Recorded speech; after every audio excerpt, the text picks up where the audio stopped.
Be thinking about the Declaration of Independence as we celebrate its signing tomorrow on July 4th. So that's why your notes today are actually a copy of the Declaration of Independence. So you'll need a copy of that. So if you need one, please raise your hand, and the ushers will get those to you this morning.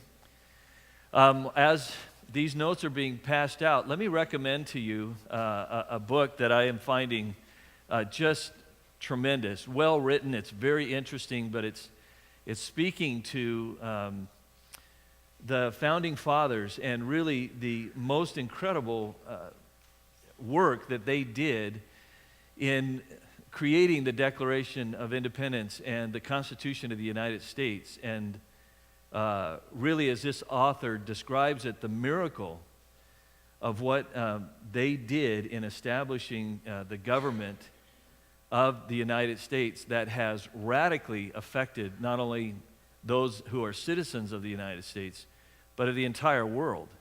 And it's called The 5,000-Year Leap. And I highly recommend it to you. I'm finding it just a delightful read and a very interesting read in understanding just the incredible accomplishment of our founding fathers in establishing the United States on the principles that they did. So the 5,000-Year Leap, I recommend that to you highly. Recently, I came across an article in which a person claimed that the United States was born out of rebellion.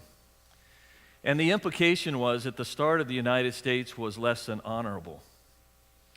But nothing could be further from the truth when you study history in our founding documents. And we realize that what took place in the Declaration of Independence was that this was a situation that was created by the tyranny of King George III in Britain, and it pushed the colonists to a place where this was their last resort. That they made many attempts to resolve the conflict with King George and the Parliament of Britain at that time, and each time their efforts were rebuffed. And so the Declaration of Independence is the founding document of the American political tradition. What makes it unique from all the other documents in the world is that it articulates the fundamental ideas that form the American nation. And they are these: that all men are created. Now, that's important that we absorb the fact that our founding fathers believed that we are, as a people, every human being is a special creation of God, and therefore is free and equal. And that with that, created as we are by the Creator, we possess inherent natural rights that are not given to us by government, but rather are ours as a result of being created in the image of God. Therefore, legitimate governments exist to protect the rights that are ours by divine creation. Governments exist to protect the divine rights that are given us by our Creator. So as a practical matter, the Declaration of Independence was an announcement to the world of the unanimous decision of the 13 American colonies to separate themselves from Great Britain. But it was more than that, because the founding fathers did not simply separate from Great Britain and then establish a government that was more of the same. Rather, what our founding fathers did is they put in motion ideas that had been developed but never implemented in creating a government that on the one hand stood against tyranny on one extreme of government and also stood against anarchy on the other extreme, but rather established a government that was in the balanced center, a government that was by the people and for the people. That's what makes the Declaration of Independence such an extraordinary and relevant document, not only in 1776, but it continues to be relevant today in 2016 because of the principles upon which it is based. In 1776, we need to remember that the war with Britain had already begun, and it was 2 years old at that time. The Continental Congress, following a resolution of Richard Henry Lee on June 7, 1776, appointed a committee to explore the independence of the colonies from Great Britain. John Adams, Benjamin Franklin, Roger Sherman, and Robert Livingston turned to their colleague Thomas Jefferson to draft a formal declaration, which they then submitted with few corrections to Congress. On July 2nd, Congress voted for independence and proceeded to debate the wording of the declaration, which was, with the notable deletion of Jefferson's vehement condemnation of slavery, unanimously approved on the evening of July 4th. The declaration has 3 parts: the famous preamble and the second paragraph. It then has a list of charges against King George III, and then it has a conclusion. The preamble summarizes the fundamental principles of American self-government. The list of charges against the king presents examples of the violation of those principles. And finally, the conclusion calls for duty, action, and sacrifice. Let's read together the preamble and the second paragraph. The unanimous declaration of the 13 United States of America in Congress, July 4, 1776. When in the course of human events, it becomes necessary for one people to dissolve the political bands which have connected them with another, and to assume among the powers of the earth the separate and equal station to which the laws of nature and of nature's God entitle them, a decent respect to the opinions of mankind requires that they should declare the causes which impel them to the separation. We hold these truths to be self-evident, that all men are created equal, that they are endowed by their Creator with certain unalienable rights, that among these are life, liberty, and the pursuit of happiness, that to secure these rights, governments are instituted among men, deriving their just powers from the consent of the governed, that whenever any form of government becomes destructive of these ends, it is the right of the people to alter or to abolish it, and to institute new government, laying its foundation on such principles and organizing its powers in such form as to them shall seem most likely to effect their safety and happiness. Prudence, indeed, will dictate that governments long established should not be changed for light and transient causes. And accordingly, all experience hath shown that mankind are more disposed to suffer while evils are sufferable than to right themselves by abolishing the forms to which they are accustomed. But when a long train of abuses and usurpations, pursuing invariably the same object, evinces a design to reduce them under absolute despotism, it is their right, it is their duty to throw off such government and to provide new guards for their future security. Such has been the patient sufferance of these colonies, and such is now the necessity which constrains them to alter their former systems of government. The history of the present King of Great Britain is a history of repeated injuries and usurpations, all having in direct object the establishment of an absolute tyranny over these states. To prove this, let facts be submitted to a candid world. Before we go to the indictment against King George III, let's look at a couple key phrases in the Declaration of Independence. The first is self-evident truths. We hold these truths to be self-evident. Now, Jefferson didn't mean that these truths that followed would be evident to everybody. What he was saying is that when one thinks about the reality that we are created in the image of God and that there is a creator who has endowed us with certain rights. It is the logical conclusion.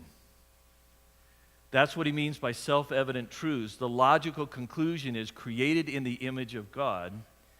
Each human being then is equal in the sight of God. There isn't one human being that is greater than another. There isn't one human being born with the right to rule over others. These are the self-evident truths that come from thinking through the implications of being created in the image of God. Now, when he talks about rights, he's talking about and he's acknowledging that these rights and these liberties come from God, not from government. They're not granted by other human beings for other human beings. They are divinely granted rights.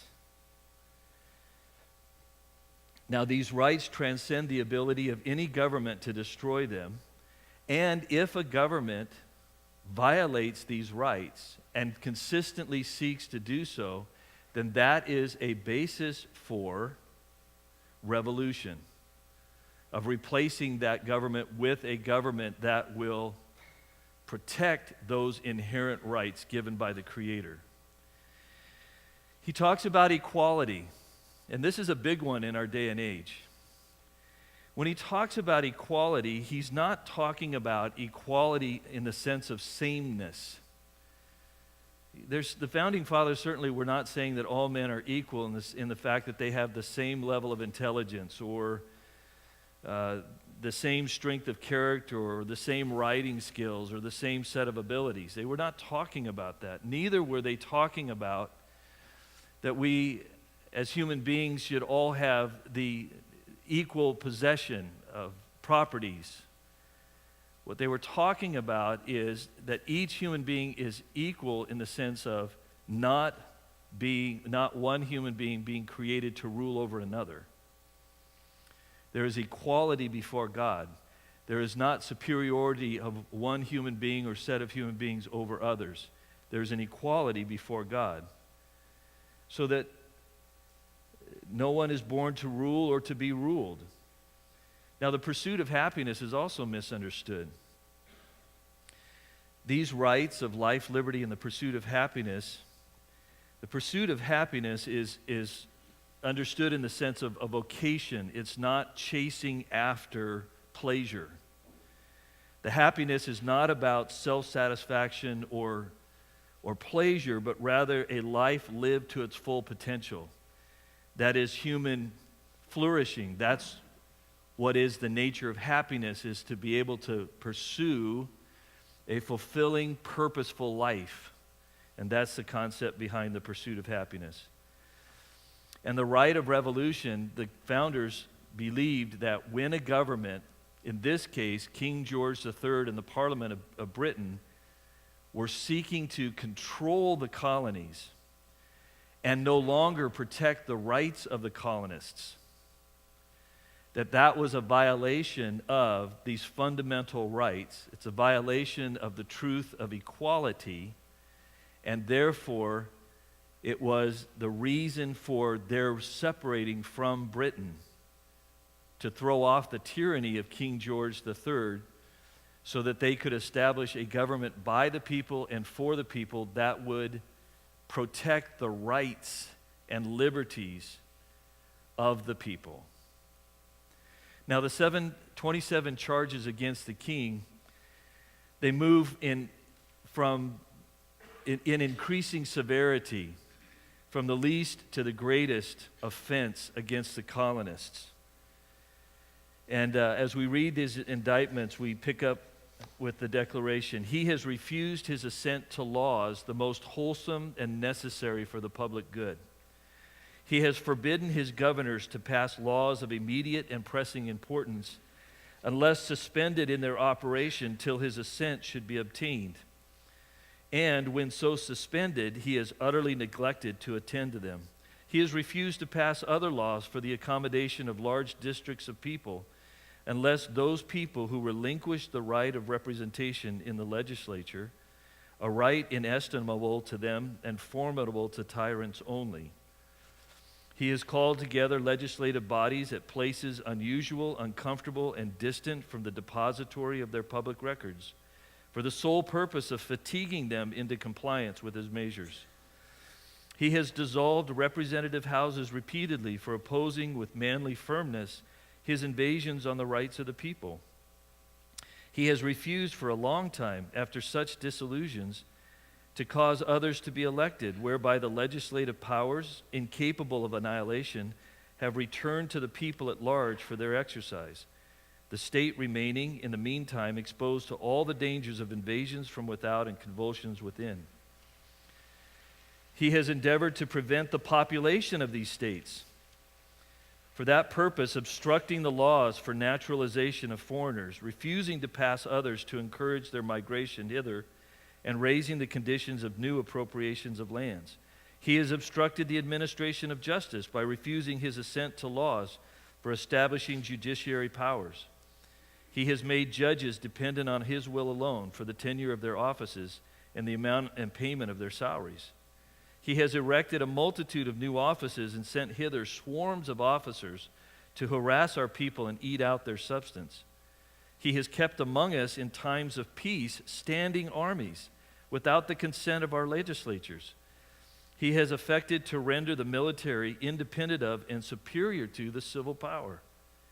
He has combined with others to subject us to a jurisdiction foreign to our Constitution and unacknowledged by our laws, giving his assent to their acts of pretended legislation.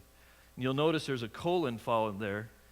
These are acts by the British Parliament, and he lists them, and they all begin with the word for quartering large bodies of armed troops among us, for protecting them by a mock trial from punishment for any murders which they should commit on the inhabitants of these states, for cutting off our trade with all parts of the world, for imposing taxes on us without our consent, for depriving us in many cases of the benefits of trial by jury, for transporting us beyond seas to be tried for pretended offenses, for abolishing the free system of English laws in a neighboring province, establishing therein an arbitrary government, and enlarging its borders or boundaries so as to render it at once an example and fit instrument for introducing the same absolute rule into these colonies, for taking away our charters, abolishing our most valuable laws, and altering fundamentally the forms of our governments, for suspending our own legislatures and declaring themselves invested with power to legislate for us in all cases whatsoever. He has abdicated government here by declaring us out of his protection and waging war against us. He has plundered our seas, ravaged our coasts, burned our towns, and destroyed the lives of our people. He is at this time transporting large armies of foreign mercenaries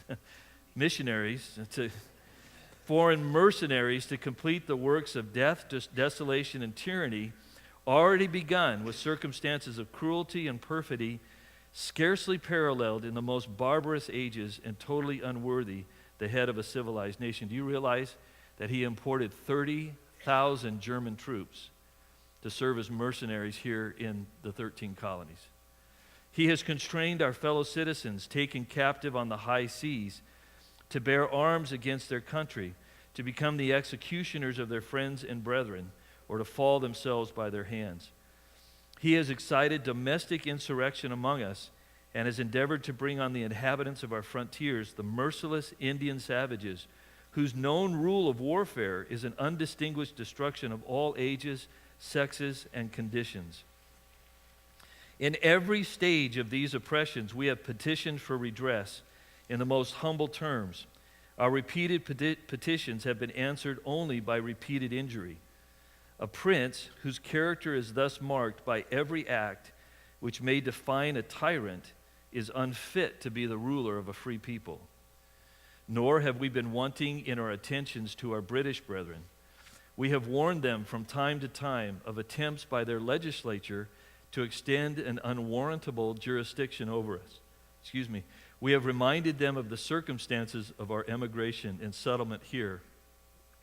We have appealed to their native justice and magnanimity, and we have conjured them by the ties of our common kindred to disavow these usurpations which would inevitably interrupt our connections and correspondence. They too have been deaf to the voice of justice and of consanguinity.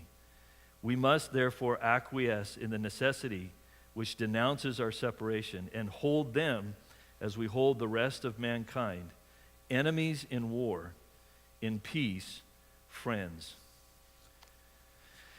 This declaration, and particularly this list of abuses, reflected their conviction that as British citizens, their rights as British citizens had been eroded in the colonies, and that particularly began to take place in 1763 with the end of the French-Indian War.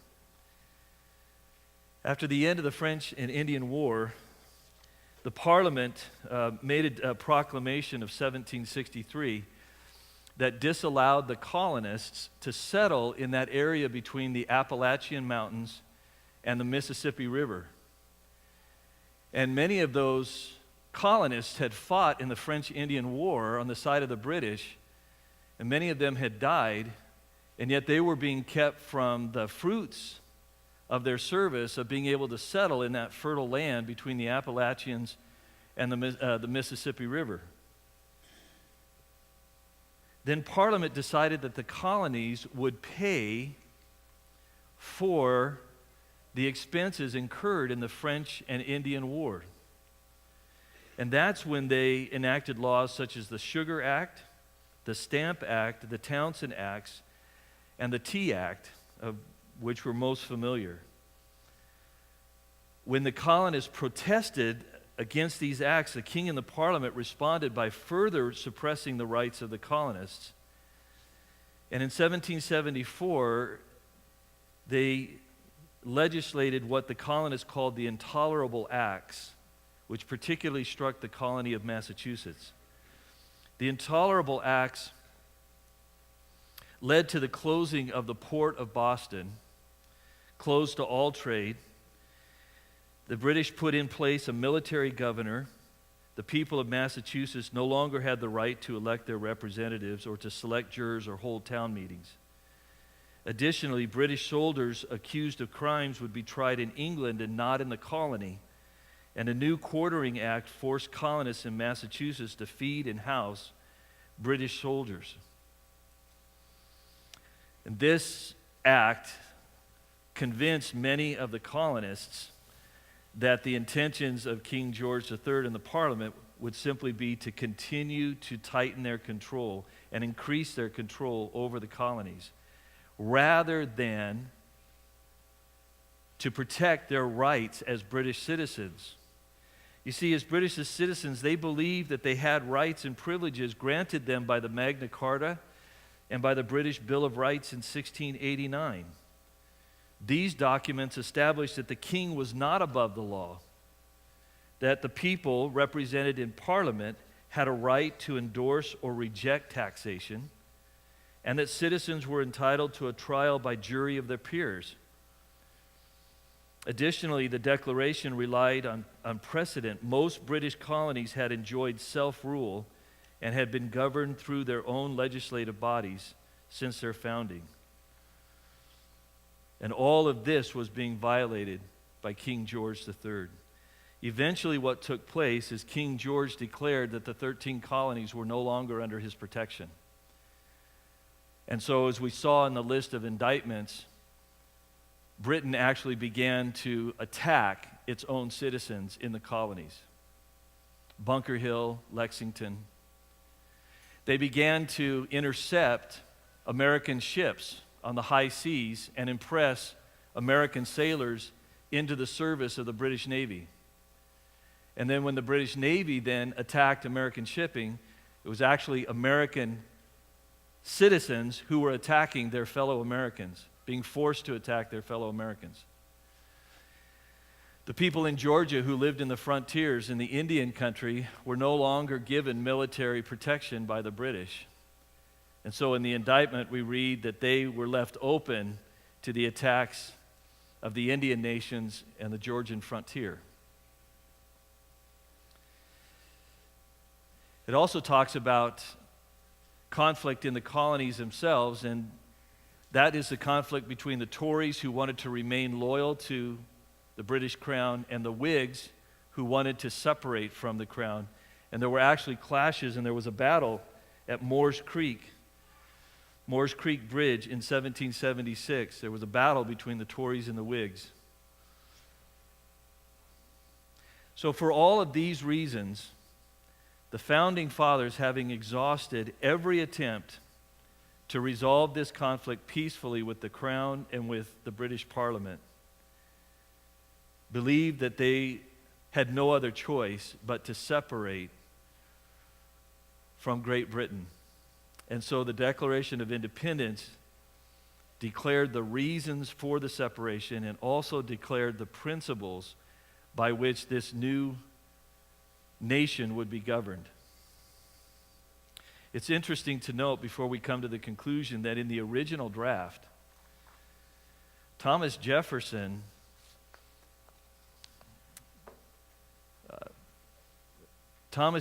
spent almost a quarter of the indictments holding King George III responsible for the perpetuation of slavery in the colonies and vehemently opposing him for that.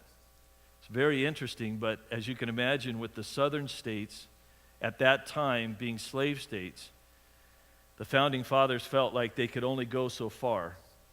And if they included the language in slavery, that they would not get the agreement of several of the southern states to the Declaration of Independence. And so they removed that language from this document. And so, having given the preamble, the principles of the governing of the 13 states of the United States, then giving the reasons for separating from Britain, now we have the conclusion, and with this we'll conclude our study. We, therefore, the representatives of the United States of America, in General Congress assembled, appealing to the Supreme Judge of the world for the rectitude of our intentions, do, in the name and by the authority of the good people of these colonies, solemnly publish and declare that these united colonies are and of right ought to be free and independent states, that they are absolved from all allegiance to the British Crown, and that all political connection between them and the state of Great Britain is and ought to be totally dissolved, and that as free and independent states, they have full power to levy war, conclude peace, contract alliances, establish commerce, and do all other acts and things which independent states may of right do. And for the support of this declaration, with a firm reliance on the protection of divine providence, we mutually pledge to each other our lives, our fortunes, and our sacred honor. One of the Declaration of Independence's greatest expositor was Abraham Lincoln. And he referred to the Declaration of Independence as something more than a merely revolutionary document. For the first time, a nation constituted itself on what it has in common with all other people throughout geographic place and history. That is, that all men are created equal and endowed by their Creator with certain unalienable rights, and thus gave hope and inspiration to the whole world. The Declaration created America, and with it a new order of the ages in the history of human self-government. The Declaration of Independence, since 1776, has been the document that many nations have adopted as they have moved towards representative democracy. The problem, however, for many countries is if they do not have a firm foundation in Judeo-Christian ethics, then they do not have the solid place to stand and implement the principles that are embodied in the Declaration of Independence and in the Constitution and Bill of Rights. Because these documents clearly reflect the conviction of the Judeo-Christian ethic and scriptures. You see, this is where the battle lies in our own country. Our universities have embraced a naturalistic worldview that denies the existence of God. Therefore, human beings are not created. Human beings have developed over time as simply another product of random movement of molecules over billions of years. Therefore, there is no inherent value in a human being. In a naturalistic evolutionary worldview, survival of and rule by the fittest is a logical implication of a naturalistic worldview. We saw that lived out through Nazi Germany, that embraced an evolutionary naturalistic worldview and believed that the Teutonic people were a superior people. The Aryan race was a superior race to all other races, and therefore justified their abuses of humanity by the idea of the survival of the fittest. You see, folks, the only way our type of government can continue is if the people governed by these principles of government by the people and for the people are a moral, ethical people rooted in the Judeo-Christian worldview.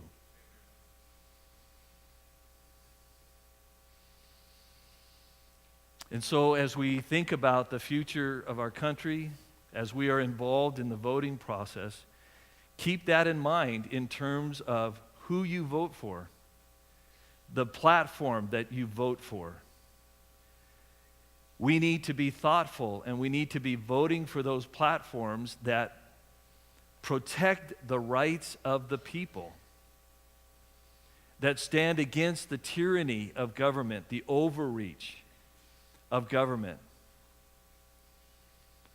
that acknowledges the uniqueness and the equality and the creation of each human being and the unalienable rights that they possess by their Creator. Now, this morning we also have the joy of celebrating the Lord's Supper together, and I want to invite you to turn to Romans 8. Romans 8.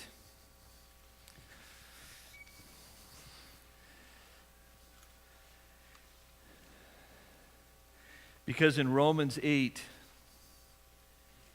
verses 1 through 11, Paul is explaining to us that just as our founding fathers created something new in the form of governance that we have here in the United States, something that was new in the history of mankind, so also when we trust in Jesus Christ as our Savior and His blood is applied to our lives, we come under a new governance. Something radically new takes place in our lives because we move